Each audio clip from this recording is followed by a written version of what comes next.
Broadcast is now starting. All attendees are in listen-only mode.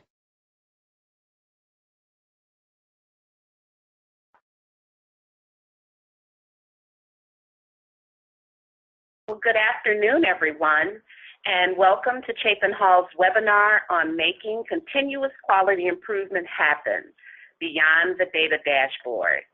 My name is Yolanda Green Rogers, and I'm a senior policy analyst here at Chapin Hall, and I'll be facilitating the webinar today as well as presenting. But before we get started, we have a few housekeeping items we'd like to share with you. Due to the number of participants in today's session, everyone's phone has been muted to avoid background noise and other unintended interruptions. The lines will remain muted throughout the entire presentation. As the webinar moves along and you have questions, we ask that you write them in the chat box on the lower right side of your screen. We'll be monitoring the questions throughout the presentation, and we've allotted time before the end of the webinar to answer as many questions as possible. Any questions we don't get to today or are unable to answer, we'll answer in a follow-up communication after the session. And finally, we ask that you do not put your phone line on hold during the webinar to avoid background music playing while you're off the line. So just a little bit about who we are. Chapin Hall is a research and policy center headquartered in Chicago, but staffed by experts from across the country. Chapin Hall partners with public and private organizations across the country who serve children, youth, and families to provide rigorous data analytics, policy analysis, research, and evaluation, as well as at-the-elbow technical expertise in areas such as continuous quality improvement, change management, and practice model implementation. Today, we'll be talking about some of our at-the-elbow work in the area of CQI. The purpose of today's webinar is to highlight key aspects of two successful projects between Chapin Hall and partners in California focused on the application of a specific set of strategies that support rigorous CQI efforts in human services organizations.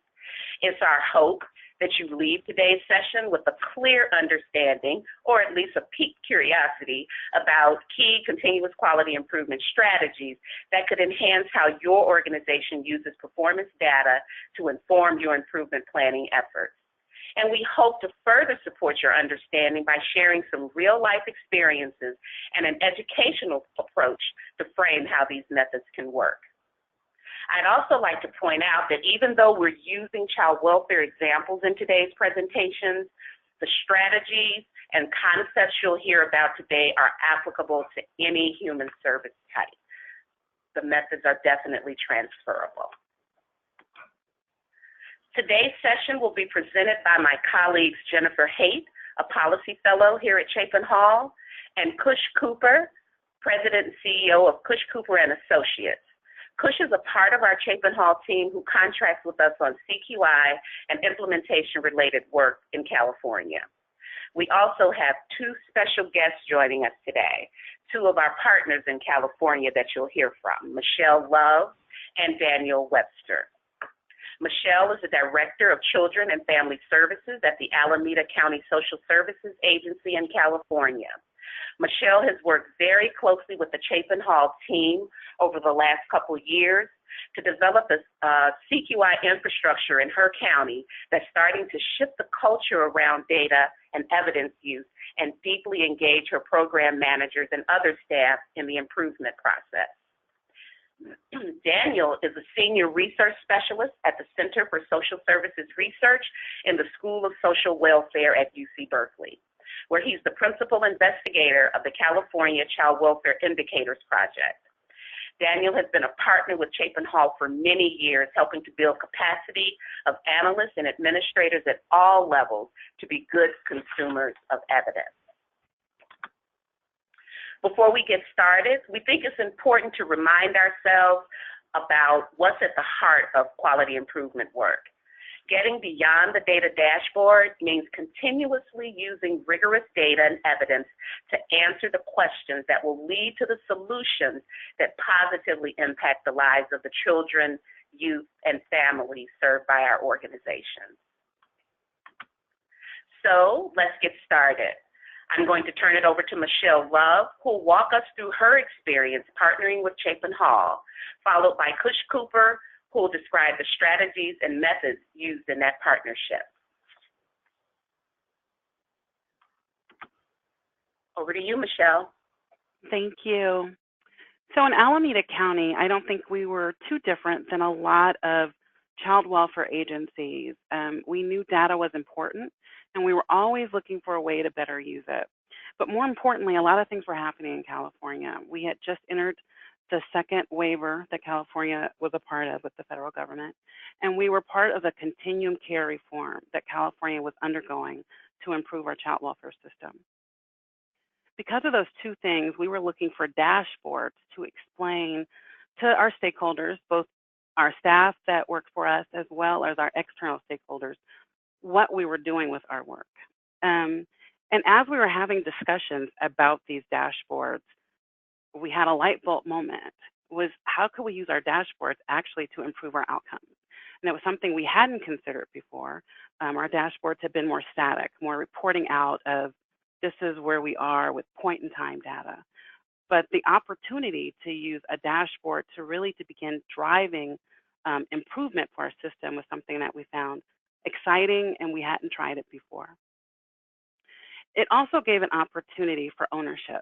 I have a couple of really strong analysts in my department who are really good at giving data to our senior management team and explaining where we are with things, how we're doing with structured decision making, how we seem to be doing with getting back to people and things like that. But whenever we would have those discussions in our senior management team, it was very quiet, almost like in that movie Ferris Bueller, where the teacher's saying, Bueller, Bueller, waiting for somebody to respond.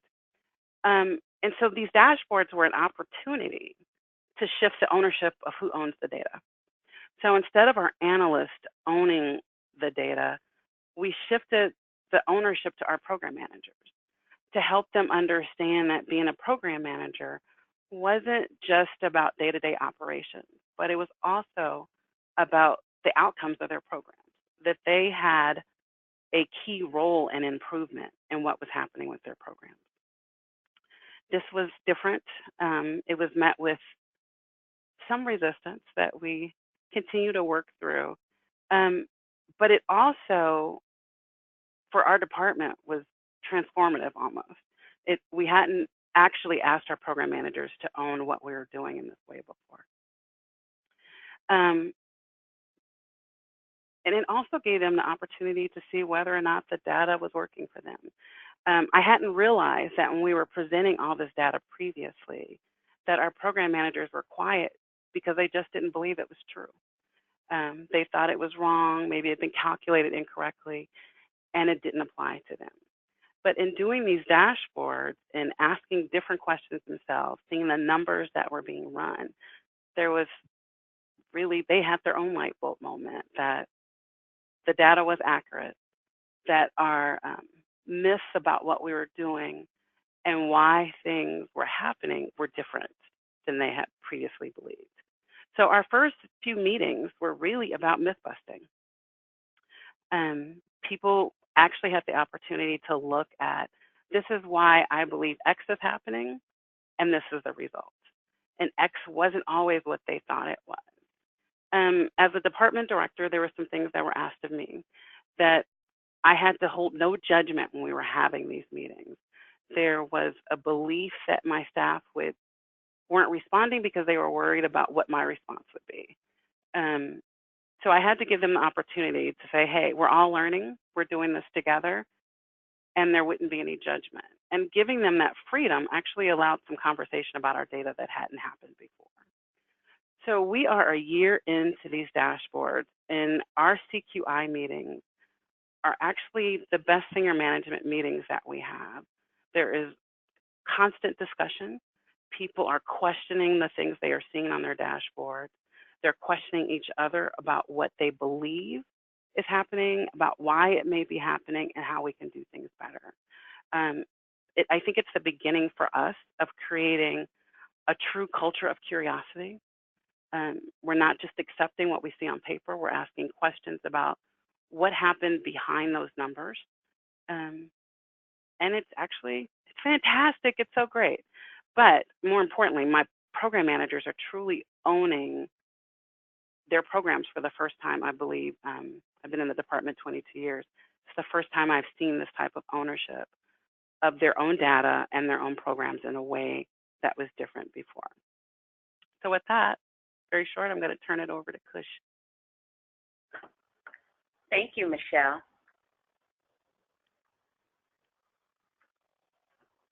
Good afternoon, everyone. So organizations who engage us will often say things like, well, we need a dashboard, or we need to improve our dashboard, or we don't know how to use the dashboard effectively to drive outcomes. Or they might even say, we have X we wish to move the needle on and need help with that. And you could hear some of that in what Michelle shared. These are fine doors through which to enter designing a CQI program, but a CQI program is much, much more than having a set of pretty dashboards or improving a particular outcome. It requires an infrastructure and a process inside which data reporting, dashboards, and improvement projects are nested. You need a program in which to install those components. Yolanda will summarize the key pillars of that infrastructure and process in the last third of this webinar. But what there is to keep in mind here is that we did just that in Alameda. We entered with a dashboard in mind, and we built out from there. One can enter with an eye to a specific improvement in mind and build out from there. The point is, you have to build out an infrastructure or the components won't sustain themselves. So the capacity building that we started to engage in Alameda had the following components. First, you could see in the first bullet, we engaged staff all the way from the line to the division directors to explore strengths and barriers of the existing dashboard. We made sure that this was a collaborative effort and included the program and the data sides of the house. And initially, we made sure that the executives, which is the child welfare director and the division directors, gave us the strategic outcomes they wanted watched. In Alameda, these were what we call the CFSR measures, the Child and Family Services Review measures. They are 7 measures that the federal government uses to assess whether a child welfare jurisdiction is performing well. And once we had those, we started from scratch and rethought the indicators. Those indicators needed to be meaningful to the people who were generating them, the people whose performance was actually being measured, and those were the program staff. And those needed to be strategically connected to a handful of key outcomes. Otherwise, you end up swimming in data and nothing becomes actionable. We proceeded to visualize those data on a dashboard. And not a multiple-page dashboard, a one-page dashboard with the overarching measure and the associated indicators all displayed. This dashboard is very much like the dashboard on your car. It gives you a snapshot of the current functioning of your system, and it has indicators to tell you something's going wrong and you need to dig deeper. Once we had the dashboards visualized, we designed a quarterly process that started with the development of the updated dashboards and culminated in a CQI meeting. In the first few meetings, as Michelle shared, folks were tentative. They were expecting blame and shame, but they received curiosity and support. And as Michelle shared, we coached the executives to refrain from fault finding or being too critical, as well as to ask questions and not provide assertions as to what they thought was going on. You heard Michelle talk about moving the interpretation of data and reporting responsibility from the CQI and analyst staff to the program managers. This actually was probably one of the key levers that shifted the culture in Alameda. And then lastly, we didn't create a new meeting. We leveraged the existing management meetings, one of them in the quarter, to have an actionable real-time CQI meeting with presentations that were crisp and provided a platform for discussion. Okay, next slide. So what are some of the tools that we use to embed CQI into the organization?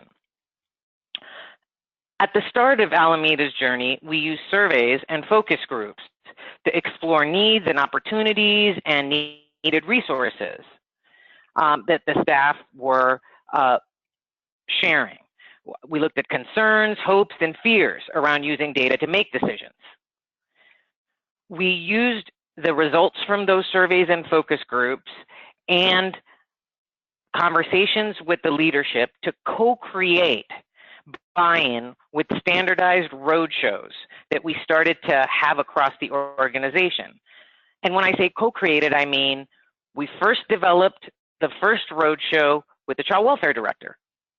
And then we showed that to the division directors. The division directors had feedback and co-created the next draft of the presentation, which we then shared with the senior management team. Once we had the organizational buy-in, we were able to coach folks on creating presentations on one-page dashboards with performance data that was meaningful to the workforce. And these were accompanied by pre-prepared, standardized talking points. We delineated and documented roles and responsibilities within the CQI process, and ultimately we'll document it all in a CQI plan. And once we delineated the roles and responsibilities, we provided one-to-one coaching to all the roles regarding how to prepare for a CQI meeting, how to interpret data to tell a story and not just stand up there and read the numbers, and how to listen as peers and leaders when data are being presented. And lastly, we created a well-prepared CQI meeting that was quarterly. In some private organizations, you may be able to actually pull it off monthly, because the quicker the frequency, the more real-time and actionable the data are. We had a standard agenda. We had 10 to 15-minute crisp presentations for each dashboard with time left for Q&A. And we gave longer time to groups that were just presenting a dashboard for the first time to orient the group to that dashboard. And the materials were the materials, which included the dashboards and the presentations, were vetted by the division directors who facilitated the meeting and sent out beforehand so people could look at them and bring questions to the meeting rather than digesting the dashboards for the first time in the meeting, which is often what happens. Those were some of the main tools we used. So why bother? Setting a CQI program up is actually a lot of work. Well, here's what CQI gets you. It gets you an understanding of how key processes are performing or trending in service of outcomes. When you're assessing quality in your organizations, you're assessing the quality of your processes. It gets you an early warning system for deteriorating trends. For example, wouldn't it be nice to know that you're going to be leaving $500,000 on the table of a contract in October rather than in May when the contract is over in June? Thirdly, it gets you performance that's being continually improved. With CQI, you're never done. You can always do better. It's a continuous process of identifying, describing, and analyzing strengths and problems, and then a continuous process of testing, implementing, and learning from the solutions. It's how an organization comes to do business. It's not a time-limited project or a separate initiative that exists apart from other priorities of the daily activities of the organization. And then what you'll see happen with your workforce is this drive for excellence that gets in their bones. It's almost like the drive for those of you that played video games. When you want to see your name move higher and higher on the score sheet. And we owe this kind of excellence to our most vulnerable children and families. And lastly, it gives you a line of sight. By line of sight, I mean a way to connect your strategic outcomes or priorities, a handful of strategic priorities, to the work on the ground using data. So as you can see in this graphic here, you have your strategic outcomes and priorities, and those can come from various locations. Yolanda will share more about those later. Those outcomes and priorities become translated through the organization using meaningful measures and dashboards that visualize those measures. Those measurements begin to impact practice, and the improvements in practice begin to be fed back up to set future priorities. In addition, whether the data are clean or not, or whether we're measuring the right things, also gets fed back up, so we can improve our performance measurement and our dashboards. So that's what I mean by line of sight. And then continuing on this vein of what it gets you, it really gets you a fundamental cultural transformation that uses data rather than slogans or lanyards. And here's how it does this. When you evolve measurement and reporting, you begin evolving what the focus of conversation is inside the organization. And conversations are actually what create your culture. And so by shifting the conversation and the focus of the conversations, you shift your culture. The measurement and effective reporting of common indicators across the organization creates alignment. And aligned organizations begin to achieve their goals more efficiently. Many of you will be able to locate yourself on this continuum depicted in this graphic here.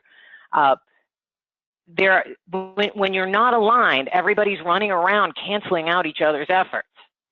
When you're aligned, everybody's moving in the same direction, and you're just utilizing a lot less resource. Establishing an outside-in view.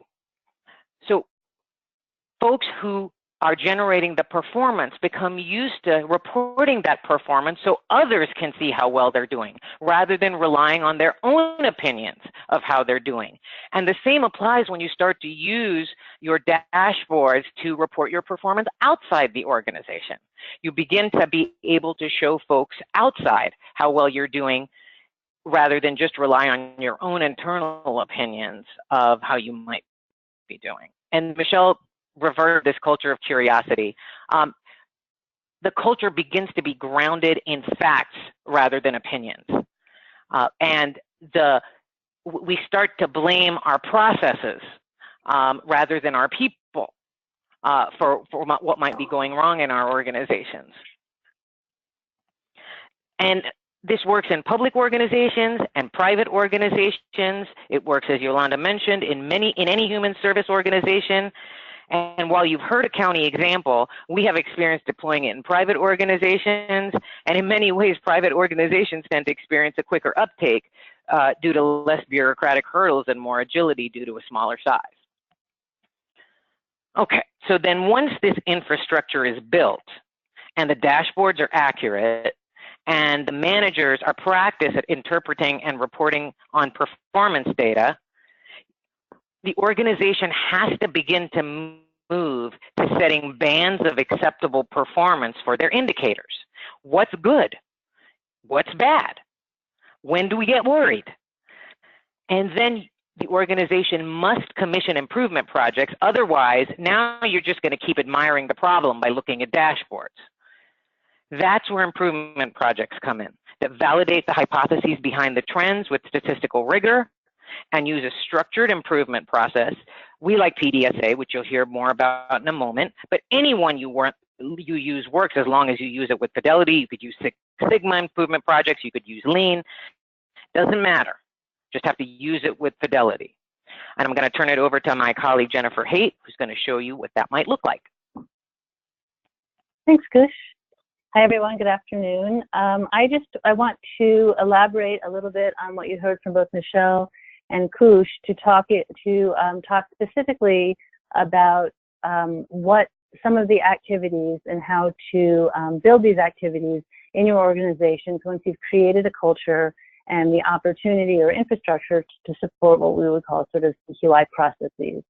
So in the next few minutes, I and Daniel are going to talk a little bit about some of the work we've done together, much of it in California, but also in other parts of the country, to systematically build in organizations the capacity necessary to execute activities that we could call, among other things, CQI.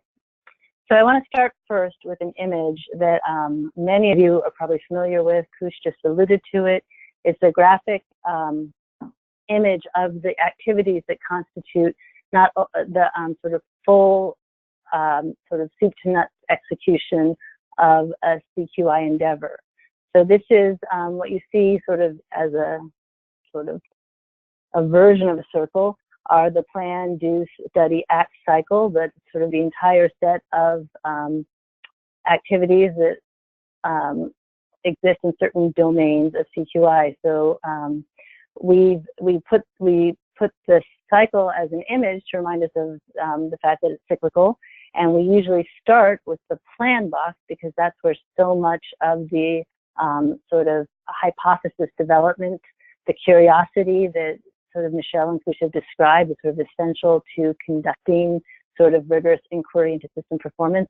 A lot of the activity happens in that box. It's essential, in fact, in an ideal system, in the ideal moment, to spend the time that your organization has made available to systematically review what are the things we care about in our system, sort of like what Kush showed on that last graphic, and how are we doing on them, and have a conversation about whether that's where you want to be, whatever the system is, whatever the goals are. And then in that plan box, you have the opportunity to highlight an area for which you'd like to make improvements and to have a conversation about what that might look like. And so that cadence to the right is our sort of notion of how that conversation might unfold. You would, in the process of your CQI activities, make some observations, like in these quarterly meetings, and you might observe something about an outcome you care about. And in the conversations with program managers and people close to the activity at hand, you might make some observations about what you think explains the problem or the challenge your system's encountering. And you might, as a matter of course, then talk about what you'd like to do differently in order to produce an improvement in your outcome. Once you have that conversation, and it necessarily is going to require you to contemplate those boxes on the right, the process of care, what you do, the quality of care, how well you do it, or the investments in capacity, what resources you have to bring to bear on the process and quality investments. It's at that point that you you fill in the cadence, you support it with evidence, which I'll get to in a minute, and then you move from planning to doing, to implementation, to monitoring the implementation, to studying the remedies you've applied, and to seeing whether or not they are having the intended effect. And if not, you make adjustments. And if they are, as Kush said, there's always continuous improvement, means there's always something to do next. At every phase of that cycle, we say, any of you who've been in a room with me will have heard me say, there's a demand for evidence at every phase. In order to complete that cadence, in order to move from plan to do, to study, to act, you need evidence. And what I want to just take a minute to say what I mean by the use of evidence. Evidence itself is information, either qualitative or quantitative, that you can either generate or acquire that relates to the problem at hand. And in order to use it correctly, you have these are the verbs that we associate with research evidence use. You generate it yourself using best practices in measurement that in our view are sort of essential to make meaning out of the administrative evidence or qualitative data you have in front of you. If you aren't in the business of generating it, then you might acquire it by somebody who does generate it. And you ideally have the skills and knowledge to discriminate between what is meaningful and properly produced evidence to support your theory of change and your CQI activity, and what may be less useful because it doesn't adhere to certain processes that are associated with the generation of scientifically defensible evidence. And in our view, that's what you need in order to fuel the CQI cycle. So having generated it or acquired it, you process it, make meaning from it, and then apply that meaning to whatever activities are called for in the execution of your particular CQI focus. So those process of generating, acquiring, processing, and applying, those verbs support you, as I said, at every point in the CQI process. They are no more important. They are critically important in the plan phase, where you finish the sentences in that cadence with the evidence that supports your observation. And that evidence is the kinds of things that Michelle and Kush alluded to on the dashboard. I observed that this key process is not functioning the way it should. I observed that exits are slower, or that fewer teenagers are reunifying, or whatever it is in your system, or that we're not recruiting caregivers who will take sibling groups. And then systematically use the evidence available to you to complete your hypothesis, to develop an intervention, to execute the intervention, and to see if it has an impact. So sometimes we say that at every phase you need to be able to answer the question, how do you know? And that process of knowing is associated with the behaviors that we call the behaviors associated research evidence use. And in this next slide coming up, I just want to say a little bit about our view that evidence-based decision-making, which is called for in these CQI processes, is itself a behavior. In fact, it's a series of behaviors. There's 3 key behaviors that we associate with the use of evidence in decision-making, and you can see them on this slide. The behaviors, we describe them as capability, that is, you know what to do with the evidence, you know how to generate, process, and apply evidence, motivation, and opportunity. The motivation, demonstrating the value of evidence use, and the opportunity to get together and talk with program managers, or to provide them with meaningful evidence that they can use to have a conversation, to work together.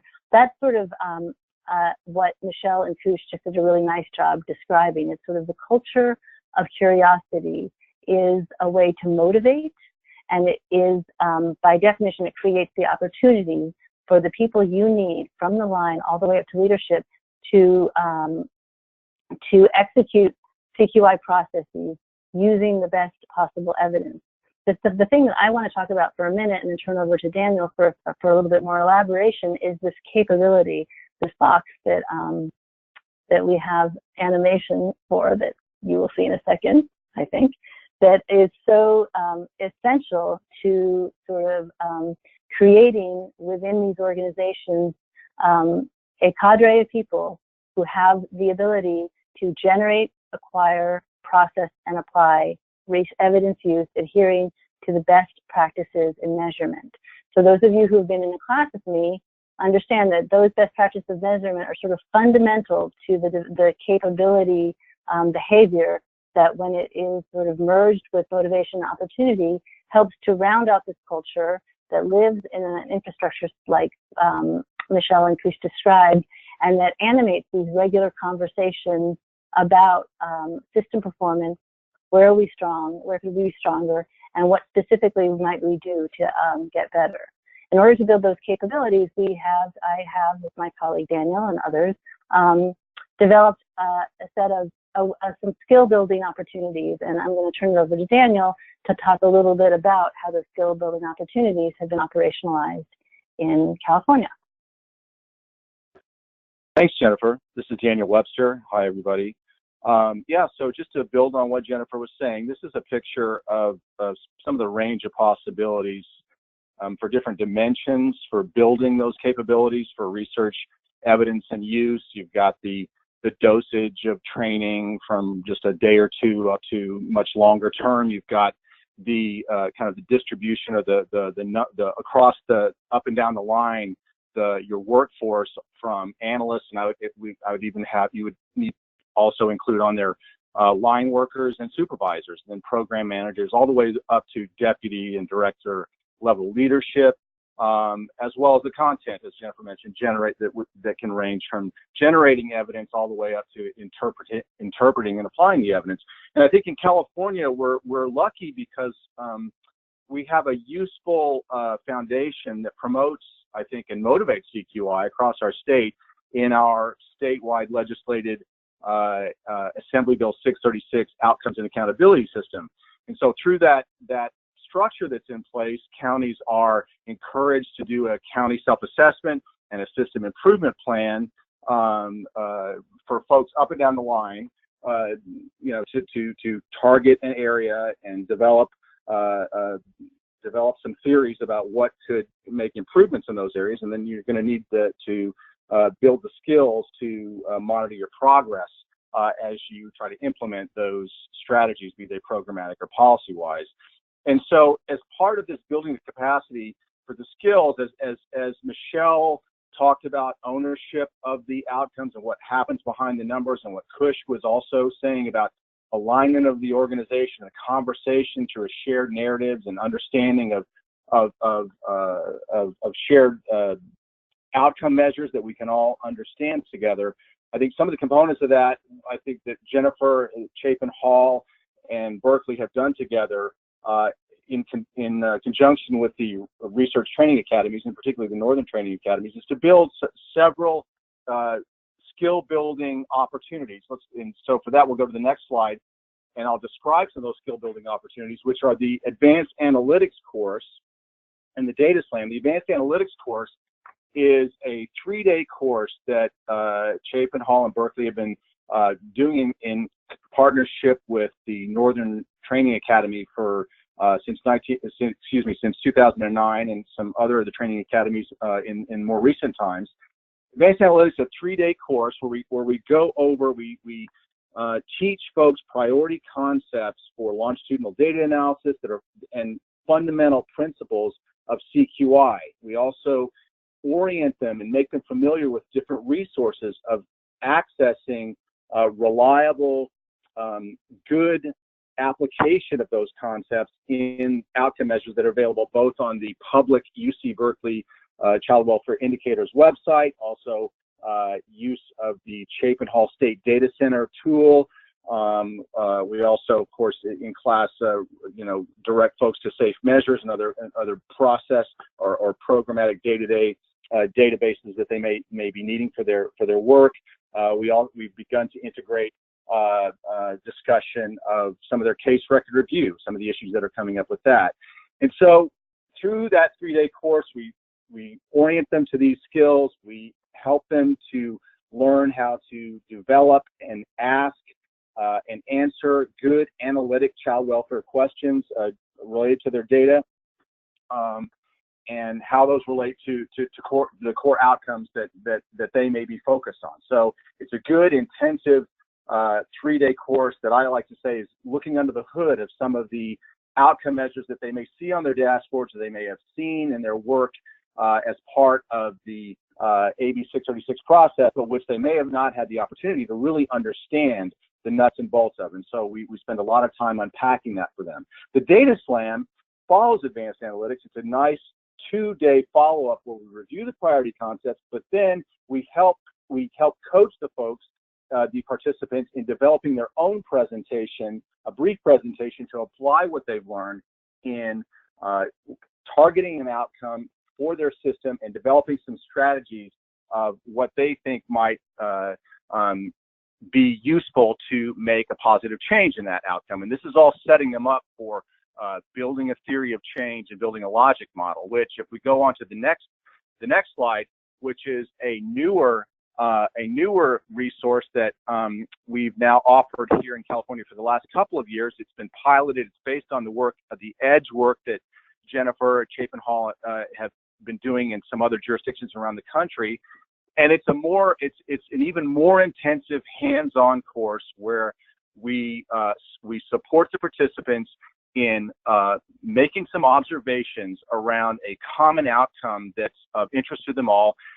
In last year's iteration, it was reentry to foster care, and in this year, we're looking at timely permanency. We coach them in developing a research plan, developing hypotheses for their specific jurisdiction on what might be driving the slower times to permanency, and then help them to develop both a theory of change and a logic model, and begin the process of developing an implementation plan on how they might go about effecting change for some of the hypotheses that they've developed.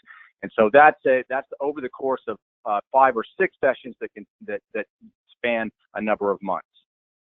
And so those are just very briefly several of the training opportunities that we've put in place over the past number of years to try to build up these capabilities that Jennifer was talking about. So with that, I'll turn it back over to you, Yolanda.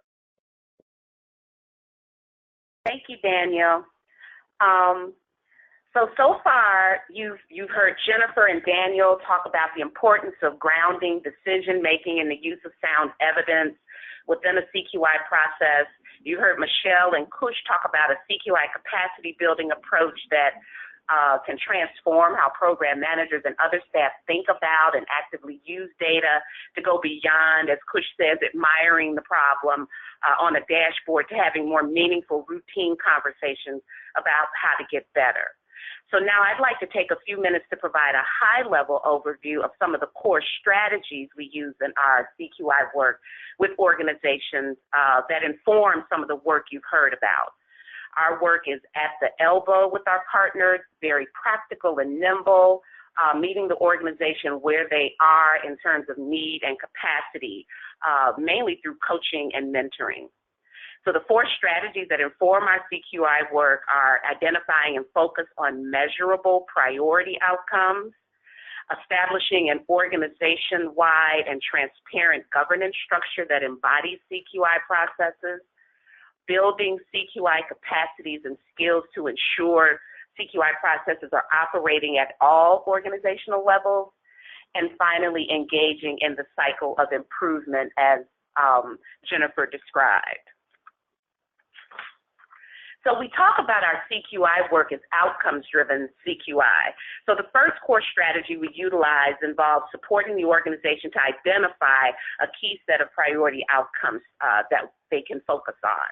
Most organizations have a boatload of external and internal, what we call systems drivers, and requirements to meet that sometimes result in a daily flurry of activities across the organization, all of course intentional, but sometimes with unclear priorities and many times with unmet goals at the end of the day. The visual you're about to see illustrates systems drivers impacting most child welfare organizations today. If you're not in the child welfare sector, just replace the systems drivers you see in the illustration with systems drivers or requirements that shape the work that your organization engages in. So most organizations have strategic plans, or in the case of child welfare, the Children and Family Services Plan that's due to the feds every year that operationalizes your organization's mission and vision with outcomes and specific strategies. We have the Federal Review Program Improvement Plans that outline outcomes in need of improvement as identified through the Child and Family Services Review, the Round 3 reviews that just concluded across the nation. There are also waiver interventions that are usually evidence-based practices that come with a set of intended outcomes. There are consent decrees and lawsuits.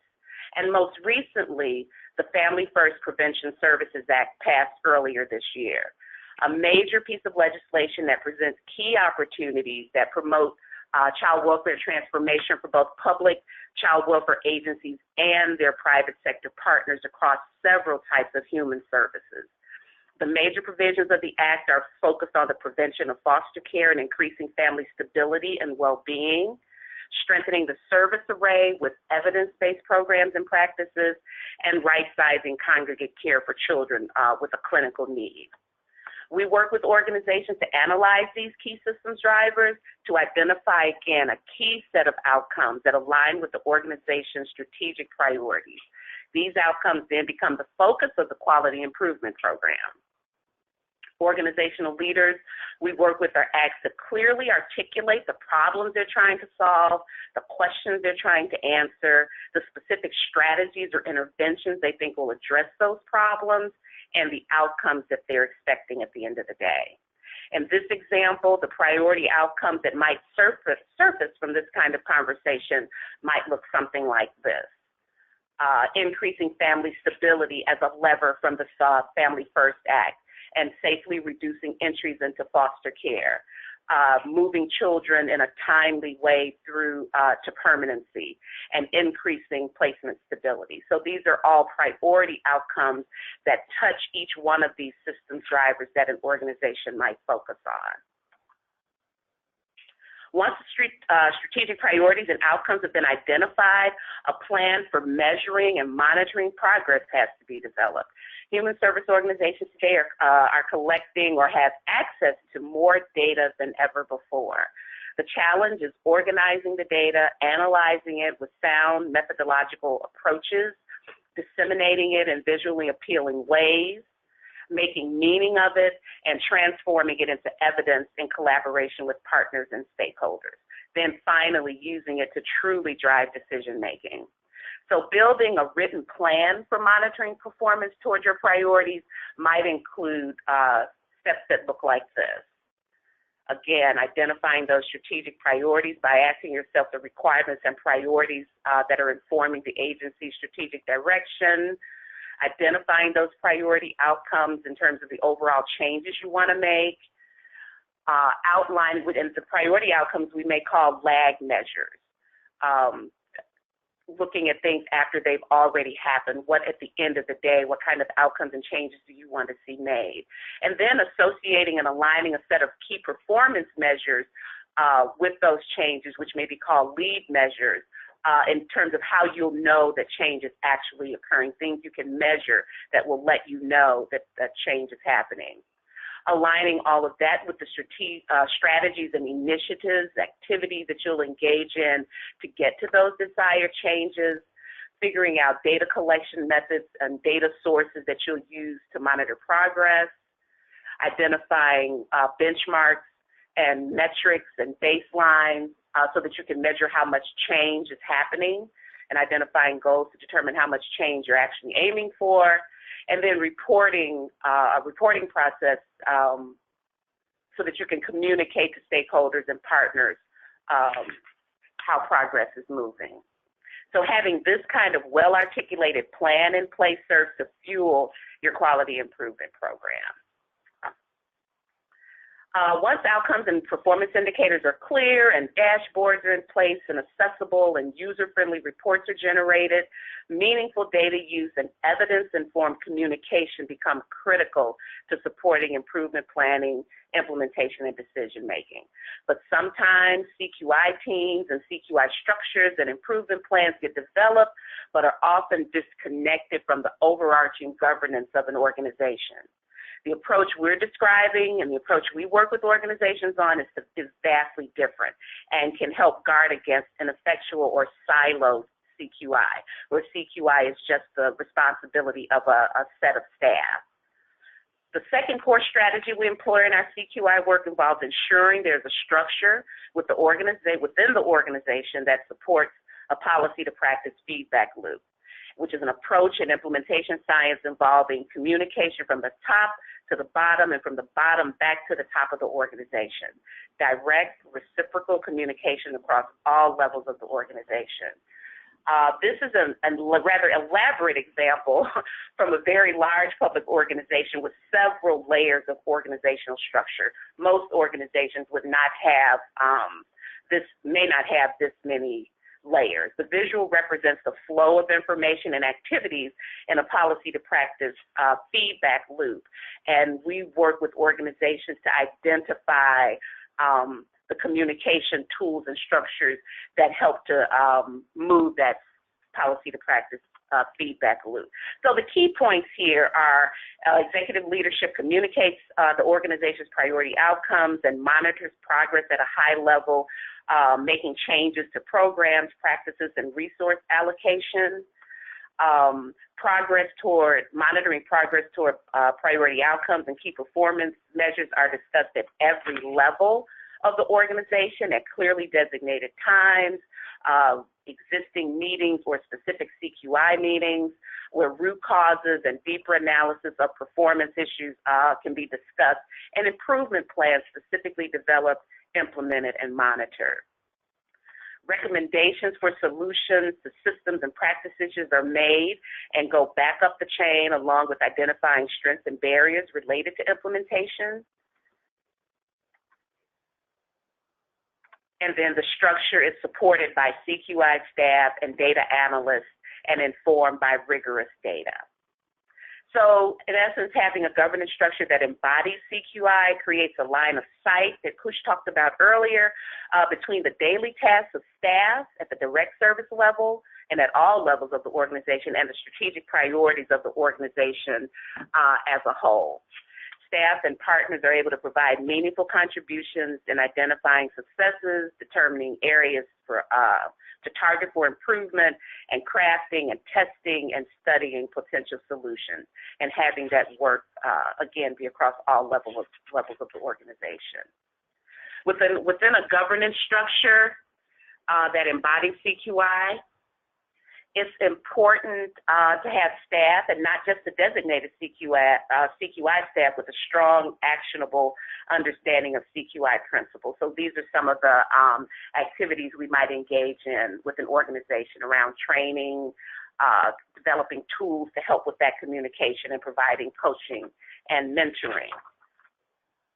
And then finally, the fourth core strategy supports moving beyond, again, what Kush talks about is admiring the problem, getting beyond the data dashboard.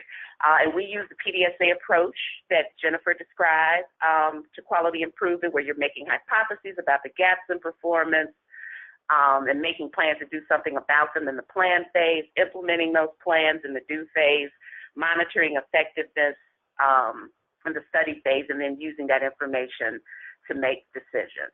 And this type of improvement cycle could happen at the macro level in terms of overall organizational improvement efforts, as well as at the micro level in terms of teams and programs trying to implement small tests of change to impact behaviors and priority outcomes.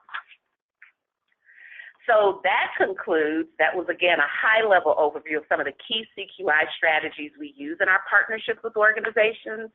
We're excited about this work because having a sound CQI program can help leverage our key opportunities to better serve children, youth, and families.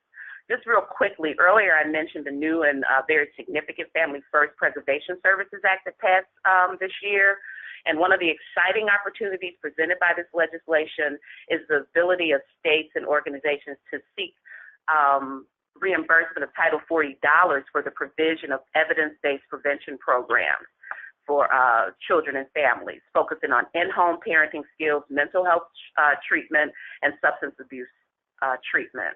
There's significant opportunity for both public child welfare agencies and the private community-based organizations they contract with. However, this opportunity carries with it substantive evaluation and CQI-related requirements. So that means now is a great time to be thinking through not only what evidence-based practices might make sense given the needs of children and families you serve, but also very intentionally developing CQI processes that will help you understand whether the programs are being implemented as intended.